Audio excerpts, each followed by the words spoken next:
apa kabar? Waduh, seneng banget nih kita bisa muncul lagi, ada lagi, ketemu lagi sama Mirna, ketemu lagi sama Era. Hai. Halo.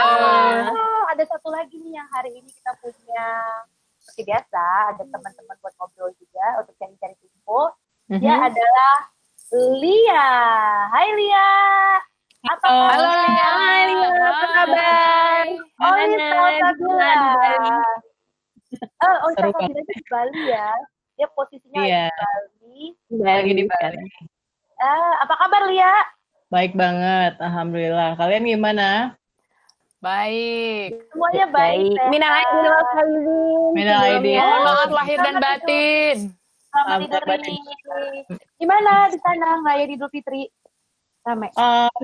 Enggak berasa. Iya Iya ya, di Kan Bali lagi nggak berasa. social distancing juga, terus ya makin nggak berasa. Iya, ya. Iya. Tapi melakukan ini nggak virtual meeting atau silaturahmi dengan keluarga di Jadi Jakarta? sama keluarga aja, paling sama keluarga biasa WhatsApp video call aja sih. Tapi Iya. yang lain cuma ya WhatsApp, Instagram gitu sih. Kalau makanan gimana Lia? Kenapa makanan? Ada Nyiapin nggak? opor, Nyiapin ada ketupat gitu nggak? Iya, Dia pinter masak. Itu dia, makanya gue nanya, bikin nggak? Enggak, gue Bikin apa, nggak Li? bikin. Oh, Gue nggak gitu. bikin. Kenapa? Gue beli. Jadi beli sama temen. Beli rendang, jadi rendang aja. Oh gitu, Oh, biar oke. ada ini nggak ekstra Iya, ya. biar ada lebaran-lebaran.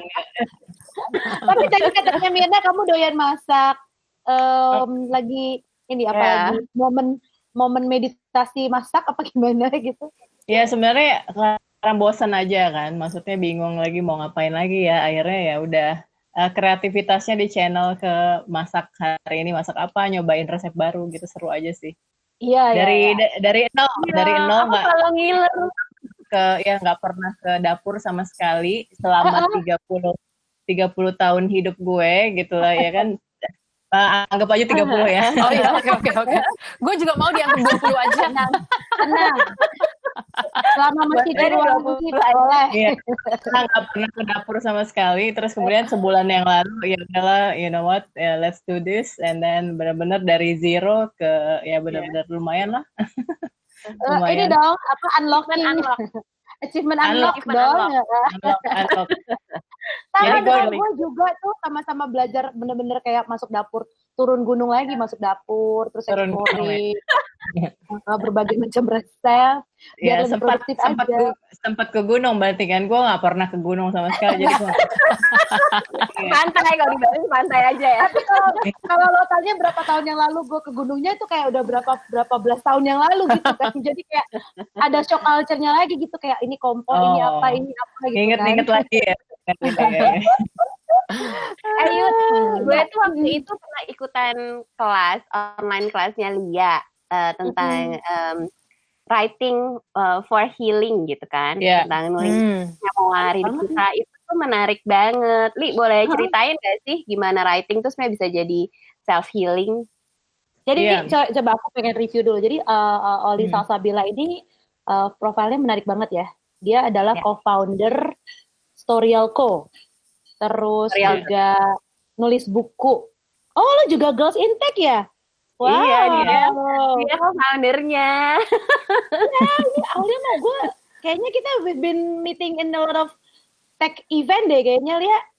Met before ya, and then startup local ID. Jadi kayaknya ini cewek perkasa ini ya. Alpha female woman banget sih kayaknya. Produktif terus sekarang lo lagi belajar yang namanya self healing. Gimana tadi, Fir? Bukan belajar sih. Apa tuh? Jadi udah praktek, udah buka praktek jangan-jangan. Gue udah ngajarin yuk. Dia dukunnya. Ya sebenarnya sih karena apa ya? Karena dari dulu kehidupan gue tuh berada seputar tulisan ya sebenarnya, karena gue udah nulis 30 buku kan. Dan bagi gue ya nulis tuh kayak nafas gitu, kayak oksigen gitu ya. Jadi naturally pada saat gue lagi ada masalah atau gue lagi segala macam lah ya, Nah itu gue larinya selalu ke tulisan. Nah disitulah gue jadi ketemu yang namanya, oh nulis tuh ternyata bisa menyembuhkan juga ya. Jadi kayak katarsis kalau ya kan. Jadi banyak orang kalau misalnya lagi putus cinta misalnya, terus mereka kan punya berbagai macam cara buat ekspres sakit hatinya itu. Let's say for example ada Adele dia tuh bikin lirik lagu, nulis lagu. Jadi heboh kan, jadi best seller kemana-mana gitu. Sama kayak ya banyak lah ya, Dua Lipa juga begitu. Nah kalau gue lagi menemukan bahwa gue nulis tuh, kalau gue nulis jurnal itu ternyata bisa bantu gue untuk rilis, mengekspresikan ya gitu, release emotion, express emotion gitu. Interesting ya, kalau kita patah hati tadi kan Ilya bilang kalau patah hati atau apapun situasi the lowest point of your life itu lo nulis gitu ya. Kalau kita kan cakat-cakat dinding gitu kan. Kalau gue tahu nggak, gue emosi gitu. Gue nongkrong terus udah gitu makanin coklat yang banyak, yang ada jadi tambah gendut. Gimana? Jadi harus produktif, Ra. Yang patah hati harus produktif. Iya. Gitu, Ra. Jangan merusak barang, jangan merusak emosi jiwa sendiri. Terus jadi royalty katanya, luka harus. Jadi kalau lagi dalam keadaan the lowest point of your life pun, you have to be productive, maksudnya Lia gitu. Iya, harus making money terus gitu, harus mikir. I like it. Making money. I love that. Dua perempuan ini lah kalau udah ngomong money aja cepet banget nyautnya ya. Tolong deh. Matanya udah pada hijau tau. Iya, kayaknya. Jadi itu yang maksudnya gue tuh bahkan terlalu produktif menurut gue sendiri ya, bahwa gue kadang nggak allow myself just to be sad gitu ya, atau just apa gitu. Kadang gue udah mikir ini bisa gue apain ya, misalnya ini bisa gue jual gimana ya, misalnya like terlalu produktif gitu. Luar biasa. Ide jualannya tinggi berarti lah. Hasilnya 30 buku itu loh, 30 buku itu. Iya. Jadi novel. Itu semua tentang self healing ya. Buku yang lo udah terbitin tuh semua tentang self healing tadi. Atau enggak. Bahkan gue nggak pernah nulis tentang self healing, gue nggak pernah. Jadi setelah gue nyoba dan gue nyoba sendiri. Sebenarnya actually gini, kalau gue cerita lagi ya, kan di dalam hidup kita tuh ada banyak beberapa hal yang bisa dibilang lowest point kan. Jadi saya tiap kali kita jatuh terus naik lagi jatuh gitu kan, selalu ada lah ya. Mungkin jatuhnya gue yang paling berasa banget itu kayak 10 tahun yang lalu waktu gue divorce gitu loh ya kan. I see. Nah di situ gue belajar, oh ternyata journaling helps me ya, tapi gue nggak pernah share ke siapapun. Nah terus ya udah gue keeping journaling itu, gratitude journal ya, journaling gratitude journal. Terus ada lagi hal yang kalau gue as a business owner 2 tahunan yang lalu ada bisnis gue ada yang bangkrut gitu ya. Nah itu another lower point for me yang akhirnya yang 2 tahun lalu itu yang bikin gue stres berat actually, dan itu gue pelan-pelan bisa bangun lagi tuh gara-gara nulis juga, maksudnya journaling tadi ya. Jadi dan baru setelah akhir-akhir ini kayak awal tahun sih gue baru belajar memformulakan apa yang udah gue lakukan. Kalau dulu kan kayak gue keep it for myself kan, kayak ya udah ini works for me ya udah gitu. But then awal tahun ini actually bulan Desember atau Januari gue baru banget kayak ngajarin teman-teman yang lain how to use that writing untuk healing gitu loh. Jadi baru banget gitu. Dan maksud gue ini pas banget momennya pas lagi kayak begini kan, kayak orang banyak yang stres gitu online tapi interesting ya, kayaknya the more you have the lowest point, the more you face the lowest point of your life, I think the more you are productive. Iya. Jadi kita harus gitu. Tapi produktif. Kalau dia bilang aja. Terus Lia bilang, ya tapi gue jangan sedih mulu dong. Kayaknya Lia makin sedih makin produktif. Lia mau nanya, itu sama nggak sih kayak modelnya kayak kita, lagi zaman dulu gue masih muda tuh gue punya diary gitu kan, jadi gue tulis how's my day today, I'm so happy or I was so sad gitu. Kayak itu help juga nggak? Oke. Jadi gue punya banyak banget jurnal. Yang kamu sebut itu adalah basically jurnal yang dilakukan banyak orang, which is gue juga sebenarnya gue nggak terlalu lakukan itu ya. Cuma kalau bagi gue yang gue lakukan adalah gue punya 2 jurnal. Yang pertama khusus buat bersyukur aja, oke? So itu isinya benar-benar hanya good news. Good news, as in, misalnya kayak ada kebetulan gue lagi mikir pengen rendang, dikirimin rendang misalnya. Itu gue banget kemarin. You know, like hal-hal kayak gitu, itu kecil-kecil itu gue catat. So basically it's all about positive journal dong. Ya, itu yang tadi kan ada, gue punya beberapa jurnal kan ya. Nah itu yang satu gue keep itu jurnal bersyukur, oke? Satunya yang gue punya good news. Gue punya 2 jurnal lagi. Yang satunya lagi ini yang isinya all about reflection. So gratitude, reflection gitu kan?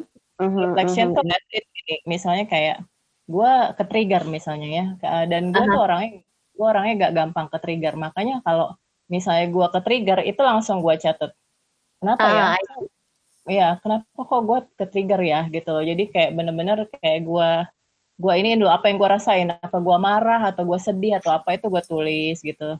Jadi ada beberapa perubahan emosi gue tuh saat menuliskan, misal selama setengah jam gue nulis itu ada beberapa perubahan emosi gue biarin aja, jadi gue tulis terus gitu. Nah itu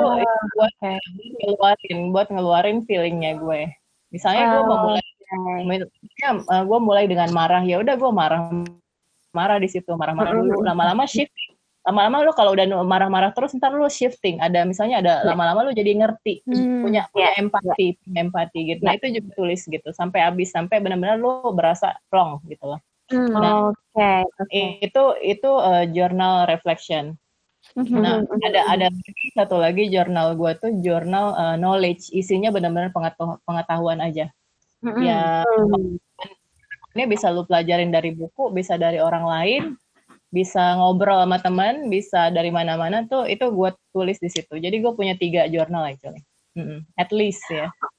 Jadi itu jadi kayak salah satu cara dirimu untuk move on ya, bisa dipakai juga. Jadi seperti itu ya, jurnal-jurnal itu. And accept the things in your life, gitu. Bukan move on ya, apa ya? Expanding my heart gitu ya. Expanding my heart gitu loh. Istilahnya kan biar kita tuh apa ya, nggak ada yang jelek dalam hidup ini sebenarnya kan, maksudnya semuanya pasti semuanya tuh nggak ada artinya. Mungkin jadi lebih positif, terus lebih berbesar hati ya, legowo gitu. Iya, yang besar hati itu tadi yang gue bilang, expanding my heart. Jadi gue my heart itu punya space buat good news and bad news in the same time. Bahwa itu maksudnya nggak ada yang namanya bad news, nggak ada yang namanya good news. Menurut gue nggak ada artinya, dua-duanya tuh netral menurut gue ya. Yang ngasih arti kan kita, misalnya let's for example, gue cerai 10 tahun yang lalu, gue divorce. Itu apakah it's a bad news? Kalau gue jawab sekarang sih it's not a bad news, itu a great news gitu loh. Maksud gue I live a totally different life now yang gue nggak bakal rasain kalau gue masih sama dia misalnya gitu loh. Ya gitulah pokoknya. So I feel like gue naik 10 kali mungkin gitu ya, dari my divorce itu gitu loh. Which berarti kan udah bukan bad news lagi itu kan, udah jadi great news. Dan yang gue perlukan cuma the bigger space in my heart tuh untuk bersabar menghadapi yang tadinya gue pikir bad news itu sampai sekarang menjadi great news gitu loh, bersabar gitu untuk melalui itu gitu. Tapi itu kan ada proses ya, Ali ya, maksudnya when you write something gitu kan, you are at the lowest part of your life kan, jadi mungkin sedang dalam kondisi emosi atau mungkin sedang dalam kondisi very sad gitu kan. Nah, cara lo nulis itu gimana gitu? Bener-bener kayak apa adanya atau ekspresinya dijadikan suatu bentuk simbol kah atau how is it? Sebenarnya ini 3 hours workshop ya. Pertolongan kursus gratis nggak boleh ya menit. Itu punya schedule cuma 30 menit ya. Jadi 30 menit kayaknya. It's a 3 hours workshop. Tapi intinya adalah basically adalah kalau begitu kamu coba, begitu kamu sadarin emosinya itu dan kamu tulis saat itu juga perasaan kamu gimana. And you do it every day, right? You do it every day or every time needed gitu loh. Jadi jadi ntar kamu ngerasain bahwa emosimu besok tuh shift, udah nggak sama kayak kemarin. Of course. Just because you sadari itu. I think what makes people lama move on ya, atau misalnya in my case saya lama banget ya. I think gue baru sekarang in this quarantine time gue baru menyembuhkan luka gue yang 10 tahun yang lalu. Itu because I never sit with it. Gue nggak pernah duduk dan gue nggak pernah keluarin properly gitu loh. Like gue nggak pernah. Akar pahit gitu ya istilahnya ya, akar pahit yang ada di dalam diri. Iya, gue cuma mau just move on with my life. Gue mau kerja gitu-gitu aja, ya kan. Dan misalnya gue nggak properly keluarin gitu, ini akhirnya gue baru keluarin di sini, di sekarang ini pada saat gue benar-benar and then gue write gitu loh, bener-bener ya. Nah, jadi I really suggest teman-teman misalnya yang lagi ada masalah, langsung. Sekarang ini yang gue lakuin selalu langsung. Misalnya gue ke-trigger, duduk langsung. Ini, this is actually sebelah gue lagi ada jurnal gue ya, tapi ini jurnal gue yang knowledge. Ini jurnal gue yang knowledge ya, buku catatan gue kayak gini. Kadang-kadang gue gambar-gambar juga, something like that. Ini jurnal gue. Jadi bentuknya juga ini ya, maksudnya nggak selalu harus rapih gitu. Iya, nggak harus berupa typing atau apa gitu kan.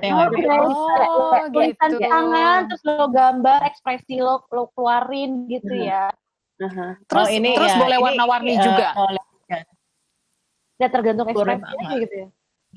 Boleh banget. Gue sekarang ini because I'm in a relationship, gue skip satu jurnal itu relationship journal, bener-bener day to day misalnya yang gue rasain apa tentang hubungan kita, gitu loh.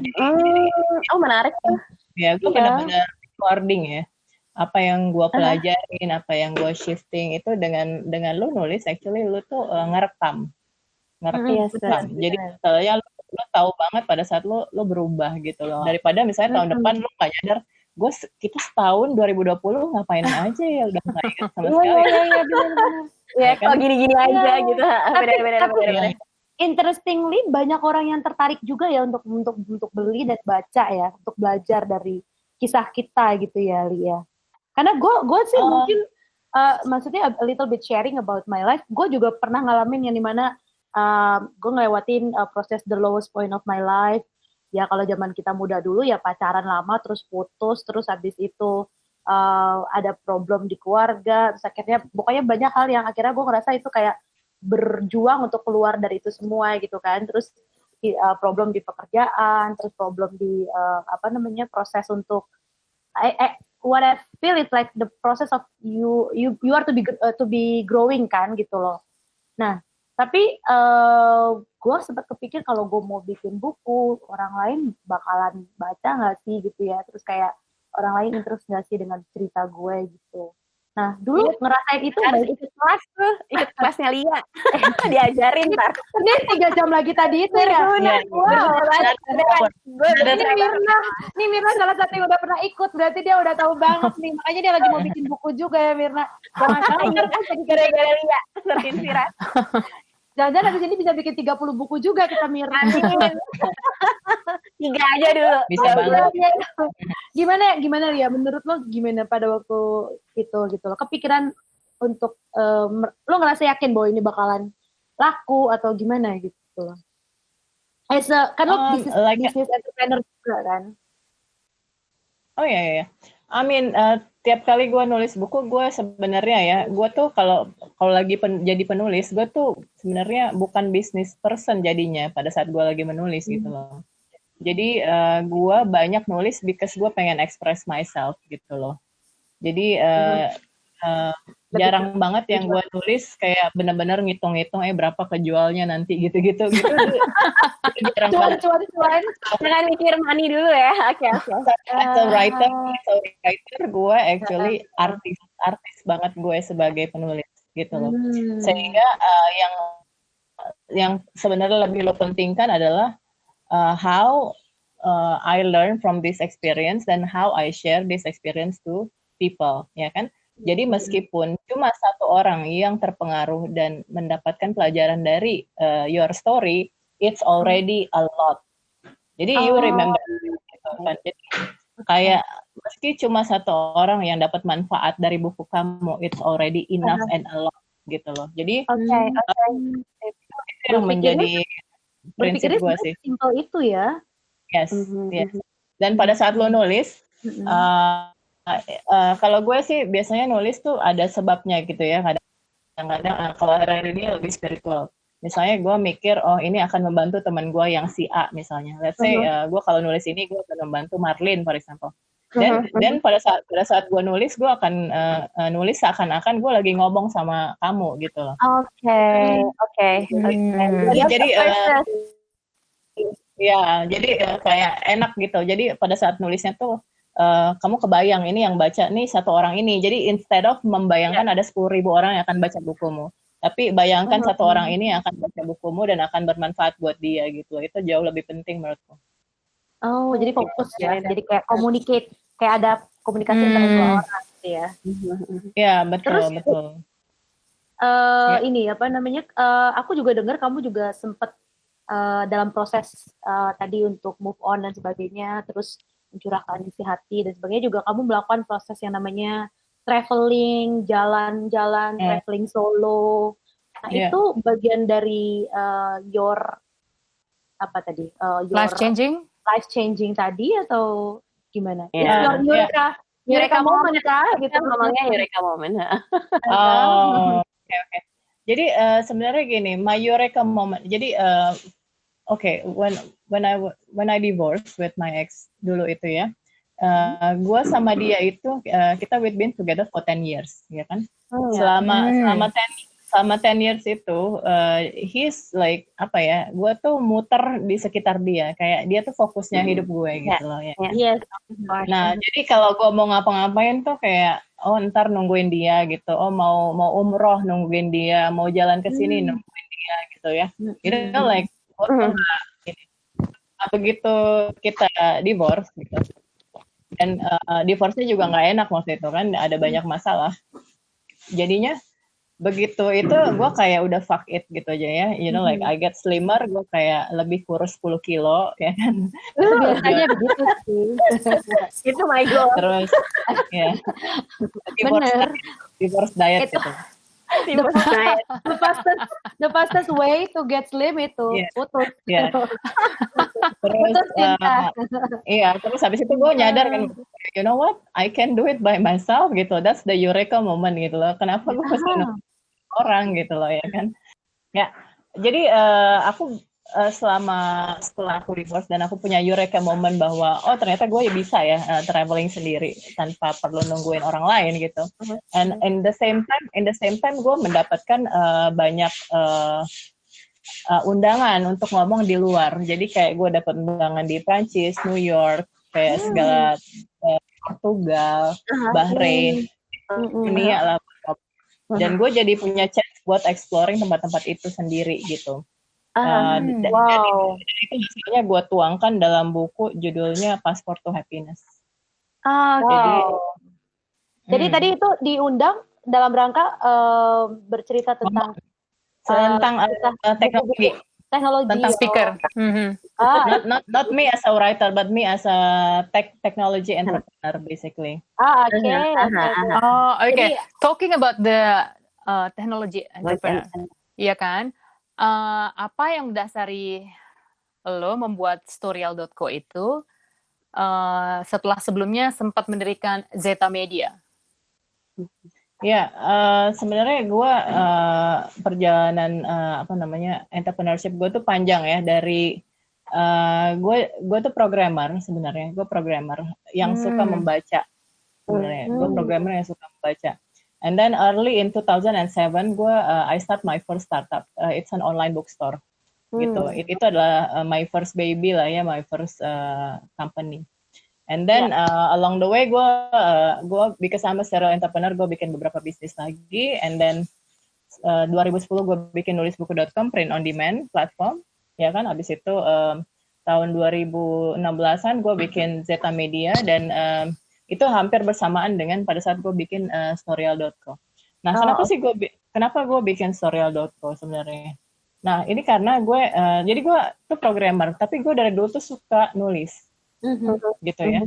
So, I love writing, but then my parents never allow me untuk masuk sastra.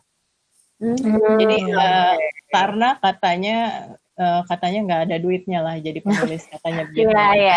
Iya benar. Nggak potensial gitu kalau dulu dibilangnya ya. Iya, miskin. Sobat miskin.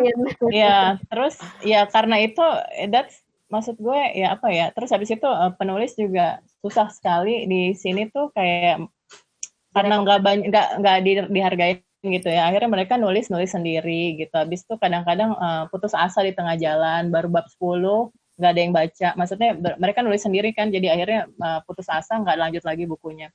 Akhirnya yang benar-benar konsisten untuk jadi penulis tuh dikit ya. Dan hasilnya adalah tahu sendiri sinetron kejar tayang hasilnya seperti apa. Karena nggak begitu banyak penulis akhirnya kan ya yang berkualitas gitu. Nah, ya gue dengan Storyal gue pengen ya teman-teman kalau punya ide nulis meskipun baru 2 bab misalnya atau 3 bab, ya udah upload aja di Storyal, bisa langsung publish. Kalau di penerbit nggak bisa langsung publish, perlu nunggu kalau diterima approval. Bisa setahun 2 tahun, habis itu juga belum tentu making money karena royaltinya kecil ya. Nah, di tempat kita ya udah baru punya 2 bab silakan upload, bisa langsung cari pembaca, kalau pembaca bilang bagus langsung lanjutin, kalau pembaca bilang ada yang perlu diperbaikin kita perbaikin dulu gitu kan. Jadi kayak bab per bab, 2 arah ya, langsung dapat feedback ya. Jadi terus habis itu juga at one point mereka juga bisa charge per chapter. Jadi kayak buku-buku charge per chapter gitu. Langsung making money meskipun bukunya belum kelar. Jadi lo baru nulis 5 bab nih, tapi istilahnya udah butuh duit nih, bab ke-6 lo langsung jual. Itu bisa gitu. Iya. So itu udah berapa? Itu udah berapa banyak sekarang ininya penggunanya? Kita udah punya lebih dari 200.000 user, 55.000 judul. Banyak banget. Wow. Kita udah make hundreds of million rupiahs gitu loh. Penulis-penulis kita gitu. Ini hanya untuk penulis lokal ya? Indonesia aja atau lokal? Banyak juga berarti ya yang hobi. Di Storyal juga berarti orang Indonesia yang hobi nulis tahu. Iya, dan ternyata how do you find out? Banyak ternyata ya bakat-bakat orang Indonesia yang pengen belajar menulis dari Iya. Kita adalah, maksudnya we're a country of 268 million people kan, dan anak mudanya under 35 itu sekitar 100 juta orang gitu loh, ya kan? Nah, pasti dari 100 juta orang ini nggak ada 10 juta yang suka nulis. Gitu, betul. Terus pasti ada, because orang kan naturally pengen share, itu sudah natural. Makanya kita lihat sosial media ramai kan? Iya. Benar. Biasanya yang mereka suka nulis tentang apa sekarang ini kalau dari datanya? Romance. People romance paling gampang dijual kayaknya. Bucin. Orang Indonesia bucin banget. Bucin, buta cinta. Tips-tips buat para founder startup nih, kan dirimu juga pernah tadi ngalamin gagal gitu ya, salah satu bisnisnya, terus bounce back lagi. Tipsnya apa ya biar tetap semangat gitu? Terutama kan memang sekarang juga mungkin beberapa founder startup juga lagi struggle ya karena masa-masa pandemi ini. Do you have any tips? Iya, mungkin sih kalau aku langsung assess, ya maksudnya langsung assess situasi gitu. In my case it's a bit different. Perusahaan gue kayak naik 3 kali lipat in during the pandemic ini gitu loh, ya kan. Jadi gue penyesuaiannya malah nambah budget buat marketing gitu. Justru gue invest more gitu.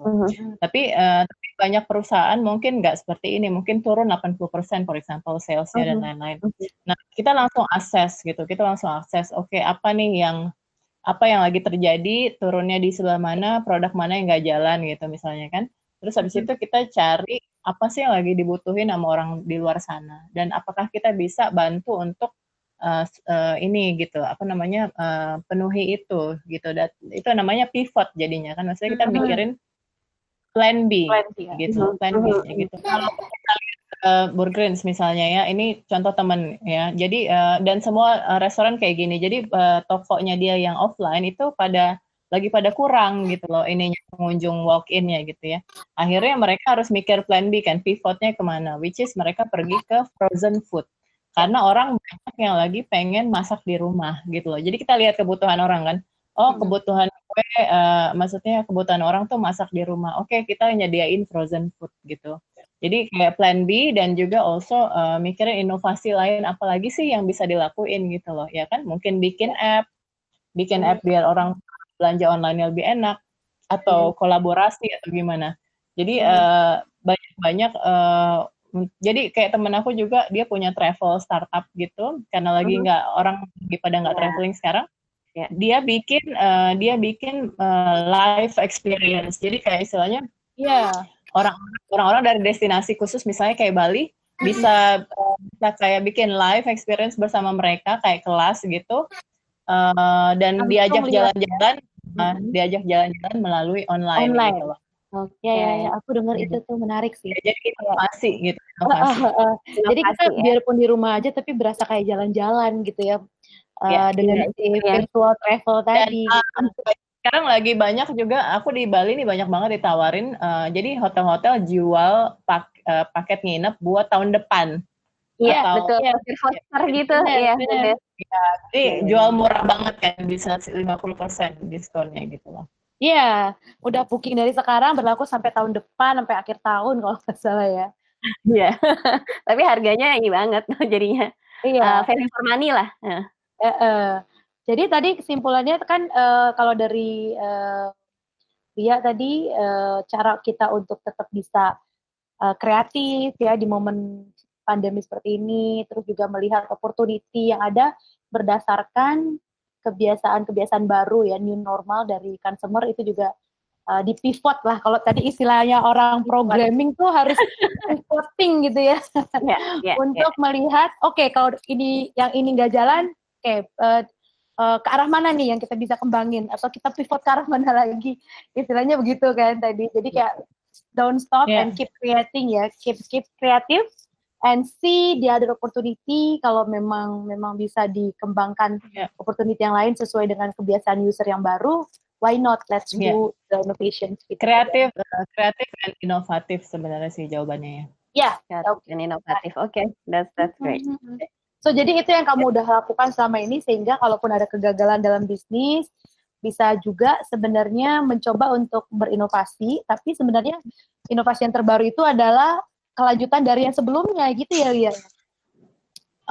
Atau bisa, something really new. Ya, itu bisa dua hal itu, tapi aku selalu menyarankan sih untuk inovasi itu sesuatu yang kita, kalau aku bilang sih renew ya. Jadi versi remix gitu loh istilahnya gitu kan sebenarnya, ya kan? Kayak album lagu ya, remix.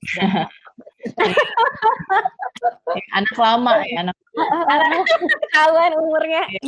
Mix disco. Jadi misalnya ya, let's say for example keripik gitu loh, atau apa ya, gue nggak ngerti contohnya. Misalnya biasanya keripik singkong biasa. Sekarang misalnya ditambahin matcha, keripik matcha or something like that gitu. Tambahin keju. Ya, kekinian gitu, atau dalgona atau. Iya. Happening banget itu. Terus prosesnya ketika udah berkreasi, kan tadi Mirna bilang ngomongin soal startup tadi kan, how to do your startup business, terus kemudian udah kreatif, udah inovatif, terus abis itu mungkin pengen pengembangan yang lebih besar. Nah itu butuh fundraising, butuh fundraising investor. Gimana? Itu apa aja sih yang kudu disiapin? Ya, sebenarnya yang perlu disiapin pitch deck ya sebenarnya. Pitch deck tuh sebenarnya apa ya? Semacam kalau anak lama bilangnya proposal gitu. Proposal ya kan. Nah, proposalnya ini basically isinya apa aja sih? Jadi basically pas kita ketemu investor, make sure kita tuh udah kasih tahu mereka bahwa kita punya problem yang valid, yang pengen kita pecahkan gitu loh, ya kan? Problemnya itu valid, habis itu kita punya solusi, which is produk kita itu juga terbukti bisa memecahkan, memberi solusi pada problem tadi gitu loh, ya kan? And then tunjukkan bahwa market kita tuh gede gitu loh, seberapa gede marketnya dan apakah udah divalidasi gitu-gitu ya, apa buktinya gitu. Dan juga kita harus bisa tunjukin traction as in apa ya, growth ya. Jadi kayak pertumbuhannya gimana, users tumbuhnya dalam 3 bulan terakhir kayak gimana. Terus kalian punya path to profit nggak? Jadi ada revenue model gitu istilahnya kan. Jadi let's say for example kita pengen bikin social media, terus ditanya, terus lo duitnya dari mana? Terus nggak tahu, nggak bisa jawab, itu salah gitu. Jadi kayak kita harus benar-benar bisa jawab ini cari duitnya dari mana. And then last but not least, kita juga harus bisa nunjukin bahwa we as a founder dan timnya kita itu got what it takes to build the product properly and grow it gitu loh. Ya kan? Jadi sih ya. Thanks banget ya. Ada PNL-nya gitu, ada market research-nya. Iya, market research-nya, idenya, konsepnya kayak apa, terus PNL-nya kayak apa, terus habis itu ini overnya kayak apa gitu lah ya. Sebenarnya bukan PNL, I didn't say PNL gitu ya, tapi kayak lebih ke ini bisnis modelnya gimana gitu loh. Bisnis model, oke, ya. Gue juga, gue bukan anak bisnis, gue kan anak teknologi gitu loh. Jadi lebih ke apa ya? Ini jualannya gimana sih, making money-nya gimana gitu aja sih. Ya, nanti of course secara financial model juga udah harus punya ya. Cuma kita secara broad juga sebenarnya bisa banget karena kita bawa deck yang seperti itu aja umum. Investor yang bagus sebenarnya dia bisa lihat visinya udah banyak. Udah jalan. Ya, tapi nanti, itu bisa dijadiin template istilahnya gitu ya. Iya, dan that's why aku bilangnya nggak usah terlalu repot di pitch deck-nya atau di proposalnya gitu loh. Lebih ke lo-nya sendiri sebenarnya percaya nggak sih with your product gitu loh. Is this really a good product gitu loh, ya kan? Yeah. Jadi kalau kamu percaya, kamu bisa convince anyone to join you, bahwa this is hey, ini kesempatan gede loh, ya kan? This is kesempatan gede, and gua invite you to be part of this journey gitu loh, ya kan? Lo tuh yang beruntung gitu loh, gue kasih kesempatan. Yeah, I like that. Wow, that's the eureka moment of the pitching part. We give you a chance to join us. Gitu. Sama ya, sama cowok juga gitu. Jangan ngejar cowok.